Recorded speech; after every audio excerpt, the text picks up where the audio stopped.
So let's talk about what the items are that you're going to need. When they're this small, it's honestly better to just use the chow. It's easier, they grow better. I find that a lot of them die on me if I use leaves too early on. I just use a knife and I cut it up really thin. I just lay it in there. I'll show you all this as we go along throughout the videos. Next, I have a very fine tweezer. Sometimes it's easier just to kind of scoop them up and move them onto the new chow because they don't like to move.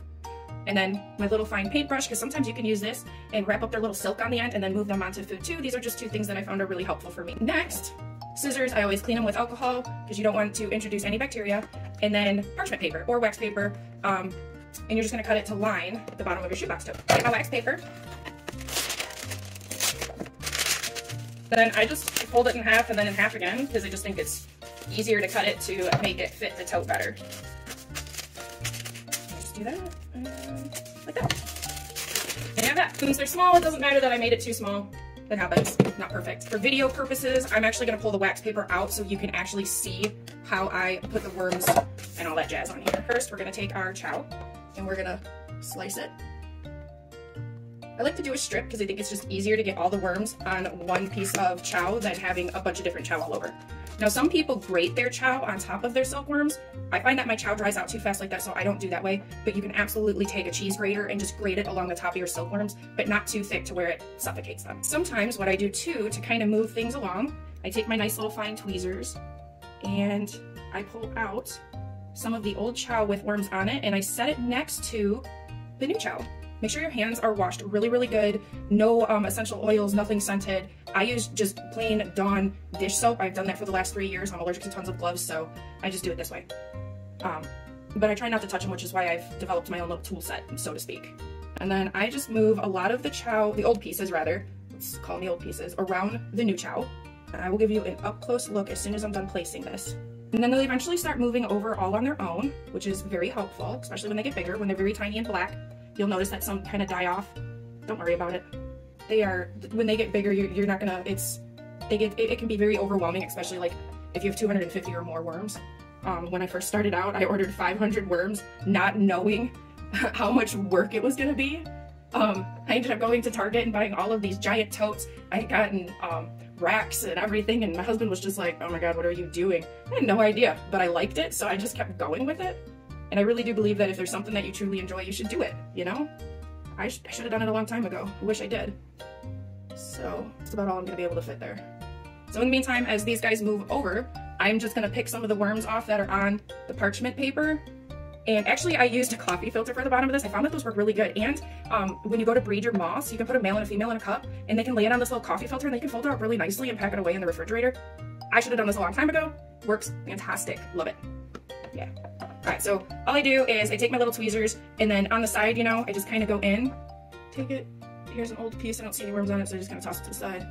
And there's this, I see three little there's tiny worms, like so tiny, so then I just kind of scoop them. You can kind of see it, see him hanging? And then I do that, and then I just kind of drag him across the chow, and there he goes, he just takes it. It's just so easier, so much easier that way. Less mean to them, like, I can't tell you when I first started out how many I accidentally squished. Oops. Wasn't on purpose, I promise. It's just hard work. It gets easier. You eventually get a rhythm going and it's all good from there, like for real. You can use the brush too.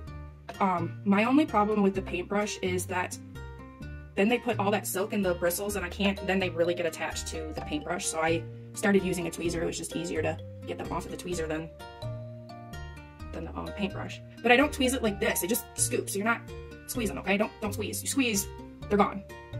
They're so fragile. But see, like how it's just kind of dangling from there? You just scoop it up by the little silk thread. And that's it. So easy. Well, I don't want to say it's super easy, because it wasn't at first. It is now. Like I said, with practice, you'll get it. And I just go about it. So this one's got some babies that didn't make it. I don't know why. That's okay. Here's one. They're so stinking tiny. I'll show you how tiny. Tiny. And we'll get magnifying lenses in here too. Like, yeah, you can't even see it. It's smaller than a little rice. Oh, way smaller than rice. Jeez. Come on, buddy. Come on, buddy. Okay. And then when they're a little bit bigger, you can start to pick, but just don't squeeze hard. Okay, when they're still in the black phase, do not pick them, like squeeze them with the tongs. No. Kill them. So don't forget. Also, these guys are temperamental to humidity, so you want to make sure that you're not getting them too humid. If you start seeing moisture build up inside of the tote, please get it out of there. Wipe it out. You can add some calcium powder on top, the ones that you use for like your reptiles. You can also use lime. Lime will help keep, you know, it's an absorbent. Change your mats every day, like your food and stuff. Add more vent holes if you need to. But yeah, do not let them get too humid because they will die. Their poop, oh god, they're so ridiculous. Like, because they don't know not to get out of their poop. Thanks, humans. Their poop just gets really gross. Like, really gross. Anyways, the bacteria from it, it'll overgrow and it's just completely toxic to them and you'll lose your whole entire colony from it. I've only had it happen once, but I only lost a couple, and that was because I went on a weekend vacation and I came back and it just had too much poop. Also, if you're gonna gut load your silkworms, actually, I take that back. If you decide to raise silkworms, know now that they can only survive on mulberry chow. They will not be able to live on carrots, potatoes, anything like that. That's a no-no. It will kill them within a couple days.